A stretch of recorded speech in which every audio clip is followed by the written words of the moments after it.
이번 공연하는 나라는 어디야? 한국이라고 하던데. 왜 하필 한국이야? 난 일본 가고 싶었는데. 한국 거기 위험한 나라 아닌가? 예일대 아카펠라 그룹 예일 SOBS 단원들이 공연 장소를 앞두고 이야기하고 있습니다. 하버드대에 이어 예일대도 한국으로 수학여행 가서 공연도 하고 여행도 하게 되었습니다.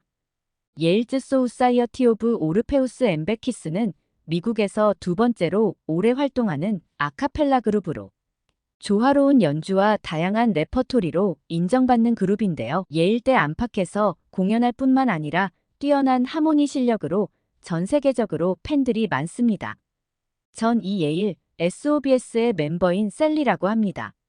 제가 몸담고 있는 SOBS는 1938년에 결성돼 86년의 전통을 자랑하는 아카펠라 그룹입니다. 테너, 바리톤, 베이스를 기초로 미국 전통 민요부터 재즈, 블루스, 로큰롤뿐만 아니라 창작곡까지 다양한 레퍼토리로 폭넓은 공연 활동하고 있습니다. 음악뿐만 아니라 쇼맨십과 위트가 있는 흥미로운 무대를 선보여 인기가 많죠. SOBS는 예일 오르페우스 및 바쿠스 협회를 가리키는 말인데요. 저희는 매년 4번의 여행을 하며 전 세계 다양한 문화와 음악을 경험합니다. 2022년과 2023년에는 미국 북동부와 남부, 워싱턴 DC, 체코, 공화국, 오스트리아에서 순회 공연을 펼쳤습니다. 코스타리카의 해변에서 일몰을 바라보며 세레나데를 부르기도 하고 프라하의 밤거리를 거닐며 모스크바의 푸시킨 박물관에서 솔로 공연을 하는 등 다양한 활동을 했는데요. 올해는 우크라이나와 팔레스타인 전쟁으로 인해 세계적으로 전쟁의 긴장감이 고조되는 시점에 평화와 화합을 주제로 한국을 찾는다는 소식을 들었습니다. 한국이라니 공연하게 된 국가가 한국임이 발표가 났을 때 반응은 둘로 나뉘었는데요. 한국이라서 너무 좋다는 반응과 왜 꼭 한국이어야 하냐며 불만을 토로하는 집단 두 집단이었습니다. 먼저 한국이 좋다는 반응을 하는 친구들은 K-팝이나 K-드라마를 통해 한국 문화에 관심이 많고 좋아하는 친구들이었죠. BTS나 블랙핑크도 좋아하지만 저는 아카펠라 음악을 해서인지 포레스텔라 팀을 좋아하는데요. 포레스텔라에 대해서 알고 계시겠죠? 남성 4인조 그룹으로 클래식한 사중창에 기반하면서도 다양한 장르와 스타일의 곡에 재도전하고 재해석하기로 유명한 그룹인데요. 전 작년에 유튜브에서 아카펠라 관련된 영상을 보려다 우연히 보게 되었습니다. 2명은 가요 스타일, 2명은 성악 스타일로 나눌 수 있었고 음역대 기준으로 보자면 3명은 테너이고 1명은 베이스였는데요. 이들의 조화가 매우 놀랍고도 신선했습니다. 노래에서 각 개별 파트를 가장 잘 소화할 수 있는 사람이 맡으며 전체적으로 역할이 돋보일 수 있도록 구성하여 공연을 했는데요. 진짜 훌륭한 무대더군요. 한국은 대중적인 K-팝도 이렇게 다양한 가수가 있다는 것에 놀라웠죠. 아무튼 전 한국에 대해 알고 있었기에 꼭 한번 가보고 싶었습니다. 그래서 전 환영하는 쪽이었는데요. 제 친구 비키는 일본을 가고 싶다고 하더군요. 제가 왜 일본을 가고 싶냐고 하자 자기는 맛있는 음식을 먹는 여행을 좋아한다며 일본에는 맛있는 음식이 많아서 직접 가서 먹어보고 싶다고 했습니다. 라멘과 스시의 나라 아니냐며 본 고장에서 먹으면 더 맛있을 것 같아 가고 싶다고 했습니다. 그러자 그 이야기를 듣고 있던 라이언이 깜짝 놀라며 이야기했습니다. 요즘 뉴스 못 봤냐며 얼마 전부터 일본에서 유행 중인 감염병에 관해 이야기했습니다. 30% 이상의 치명률을 가진 것으로 알려진 연쇄상구균, 독성 쇼크 증후군 STSS가 일본에서 빠르게 확산하고 있는 것인데요. 일본 국립감염병연구소는 올해 STSS에 감염된 환자 수가 250명이 넘는다며 지난해 같은 기간에 비해 2.8배에 달하는 수치라고 발표했다는 것입니다. 하지만 국가에서는 공식적으로 입장을 발표한 것은 없고 의사들마다 의견이 달라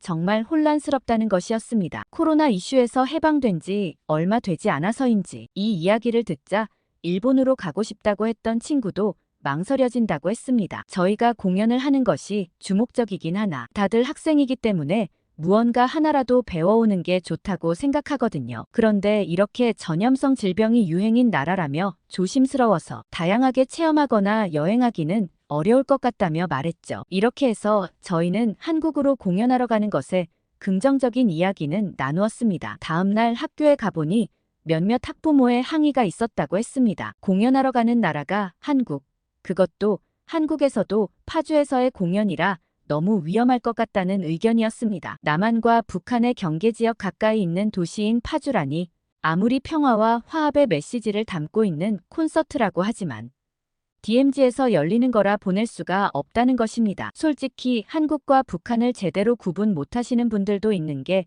사실이니 이 상황을 충분히 이해할 수 있었습니다. 한국을 가는 것에 긍정적으로 생각하던 친구들도 부모님들의 반대가 너무 강하고 이유를 들어보니 한국에 가는 것이 조금 무서워졌습니다. 그때 교수님이 그러시더군요. 대한민국이 분단 국가임에는 분명하지만 세계 손꼽히는 치안이 좋은 나라라고 하셨습니다. 만약 치안이 좋지 않았다면 관광객이 많은 도시 순위 안에 들지 못했을 거라고 했습니다. 한국의 서울은 22위, 제주도는 88위를 기록했는데요. 이는 중국의 상하이, 일본의 오사카보다도 서울이 높은 순위라는 점에서 놀라웠습니다. 저도 막연히 서울에 가고 싶다. 한국이 궁금하다고 생각했지.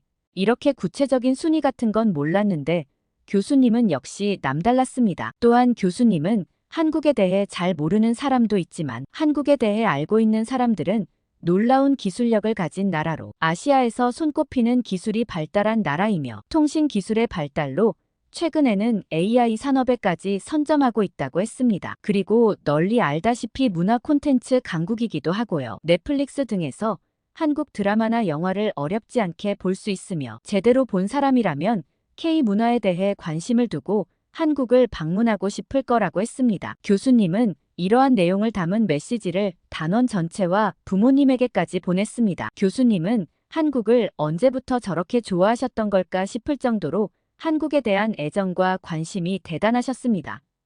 교수님의 설명 덕분이었을까요? 한국행을 확정지었고 드디어 한국에 가게 되었습니다. 한인 교포 2명을 포함한 총 20명의 친구가 함께하게 되었는데요. 한국에서의 공연은 기대 이상이었습니다. 첫 번째 공연은 임진각 자유의 다리에서의 공연이었는데요. 아름다운 목소리로 다양한 국적을 가진 관광객들의 마음을 사를 잡았습니다. 임진각에는 생각보다 많은 외국인 관광객들이 찾아오셨습니다. DMZ 투어는 온라인 예매가 불가능하고 100% 현장 예매라고 하던데 대기표를 받기 위해 일찍 임진각을 찾는 사람들이 많아 보였습니다. 부지런한 사람들이 많더군요. 임진각을 찾는 외국인 관광객들이 불편함 없이 관광할 수 있도록 임진각 관광 안내소에는 외국인 통역 관광 안내사가 계셨습니다. 저희도 공연을 마치고 임진강 한반도 생태 평화에 대해 생각해 볼 수 있는 관광센터 내에 마련된 DMZ 생생 누리를 방문해 디지털 영상을 체험했습니다. 한 벽을 가득 채운 영상을 넘어 3면을 가득 채운 이미지들은 무척 사실감 있게 보였습니다. 다소 어둡고 무서운 이미지로 떠올렸던 DMZ를 좀 더 가까이 그리고 더 생생하게 체험할 수 있었습니다. 실감이 나는 미디어 영상과 VR로 만나는 것이었는데요. 잘 보존된 생태 환경, 그 안에 살아가는 온갖 동식물들, 아름다운 풍광과 역사 유적 등 DMZ의 가치를 최첨단 기술로 체험해 볼 수 있었습니다. 아니, 한국의 기술이 이 정도로 발전되었었나요? 아름다운 미디어 아트를 만나는 순간을 지금도 잊지 못하는데요. 마치 영화 속 한 장면에 들어와 있는 듯 했습니다. 제가 가장 재미있었던 건 드론 라이더인데요. 제가 드론 라이더를 타기 위해 기다리면서 기대감을 표현하자 어린아이처럼 뭘 그렇게 좋아하냐고 토니는 핀잔을 주더군요. 토니는 일본이 아닌 한국을 오게 되어 투덜거리는 멤버 중에 하나인데요. 전 토니의 그런 반응이 신경이 쓰이긴 했지만 쉽게 체험해 볼 수 없는 거라 꼭 해보고 싶어서 체험해 보았습니다. 라이더에 앉아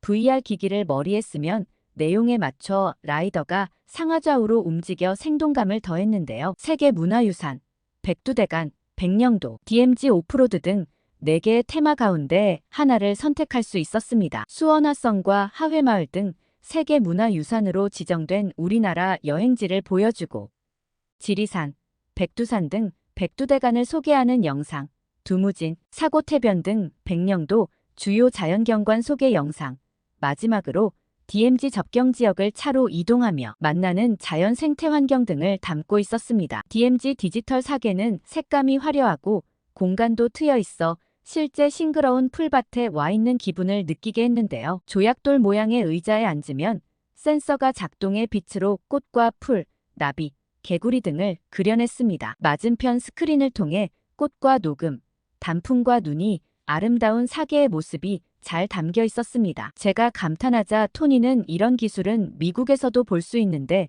뭐 그리 놀라냐며 핀잔을 주더군요. 하지만 유명한 SNS 광인 토니는 미디어월 영상 앞에서는 두 입이 떡 벌어졌습니다. 철석이는 파도와 노을이 실제처럼 아름다운 화진포, 조선시대의 금강산 그림을 바탕으로 계절에 따라 달라지는 금강산을 환상적으로 그려낸 금강산에 오르다 등 여러 영상을 즐기며 다양한 각도로 사진을 찍을 수 있었는데요.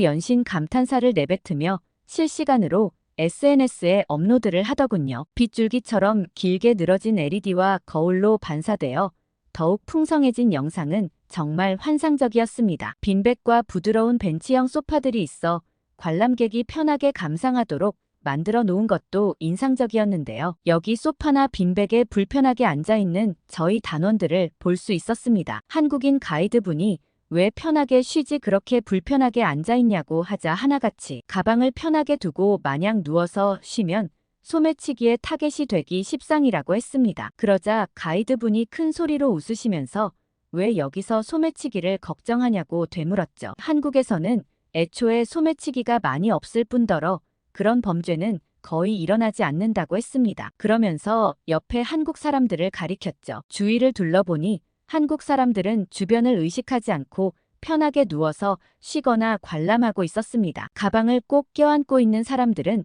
저희와 같은 외국인들이었죠. 가방에는 비싼 핸드폰과 개인 소지품이 있는데도 저렇게 둬도 되나 싶을 정도로 경계하지 않는 모습이었습니다. 예전에 이탈리아에 공연을 보러 갔었을 때 가방 속 여권까지 소매치기 당해서 무척이나 곤욕을 치웠던 기억이 있어서 전 어디 가나 가방을 꼭 메고 다니고 귀중품도 2번, 3번 감싸서 갖고 다니는데요. 한국에서는 그러지 않아도 된다고 하니 너무 신기하고 좋았습니다. 9시에 이른 공연을 마친 후 두 번째 공연은 5시에 예정되어 있어 DMZ 구경을 한 것인데요. DMZ 구경을 하다 보니 어느새 배가 고팠습니다. 저희의 점심은 김밥 도시락이었는데요. 얼마 전 미국에서도 선풍적인 인기를 끌었던 김밥이었기에 무척 기대되었습니다. 그 음식의 본고장에서 먹는 음식이 제일 맛있는 법이니까요. 도시락의 구성을 매우 알찼는데요. 도시락을 열어보고 깜짝 놀랐습니다. 김밥의 종류가 이렇게 다양했던가요? 저희는 어떤 재료가 들었는지 세면서 몇 종류의 김밥이 있는지 세어봤습니다. 달걀, 햄, 단무지, 당근, 시금치, 우엉을 기본으로 들어가 있고 참치, 불고기, 돈가스까지. 한국 사람들은 정말 음식을 만드는 기술까지 수준급인 듯합니다. 이 동그란 밥 안에 어떻게 이렇게 많은 음식 재료를 넣어서 만들 수 있는 걸까요? 고소한 냄새에 한번 먹어봤는데요. 처음에는 스컹크 냄새 같아서 낯설던 김밥의 이 냄새가 이제는 고소한 냄새로 느껴지네요. 한국의 쌀이 좋아서일까요? 한국에서 먹는 김밥의 밥은 더 찰지고 맛있는 것 같았습니다. 여러 맛의 김밥을 한 군데에 모아놓고 다 같이 먹어봤는데요. 너도 나도 감탄하며 먹었답니다. 김밥과 함께 먹은 어묵과 떡볶이도 정말 환상이었어요. 솔직히 제게 떡볶이는 좀 맵긴 했는데요. 한국의 전통 소스인 고추장을 베이스로 했다고 하더군요. 분명히 맵긴 했지만 이런 감칠맛은 어떻게 내는 건지 신기할 만큼 맛있었습니다. 떡에 떡볶이 소스가 배어들어 더 맛있었습니다. 전에 BTS가 콘서트 대기실에서 먹는 사진을 봤다며 우리가 BTS가 된 것 같다는 농담도 했습니다. 먹는 거에는 언제나 진심인 저희라 BTS가 왜 콘서트 전에 떡볶이와 김밥을 먹었는지 이해가 되었습니다. 솔가람 아트홀에서의 두 번째 공연에서는 재치 있는 퍼포먼스와 공연을 선보였는데요. 곡 사이사이에 유쾌한 이야기와 연기를 담았더니 관객들이 웃음과 환호성을 자아냈습니다. 홀로 아리랑과 철망 앞에서 등 평화의 염원이 담긴 곡들을 선보일 때는 더 감동이 진하게 느껴졌습니다. 공연 종료 후에는 솔가람 아트홀 로비에서 관객들과의 기념사진도 찍었습니다. 한국 분들은 특히 홀로 아리랑 공연이 무척 인상 깊었다고 하시며 눈물이 났다고 했습니다. 사진을 요청하시는 모습도 매우 정중하고 예의 바르시더군요. 기념 촬영을 하고 여기까지는 너무 좋았는데 긴장을 해서일까요? 갑자기 배가 너무 아팠습니다.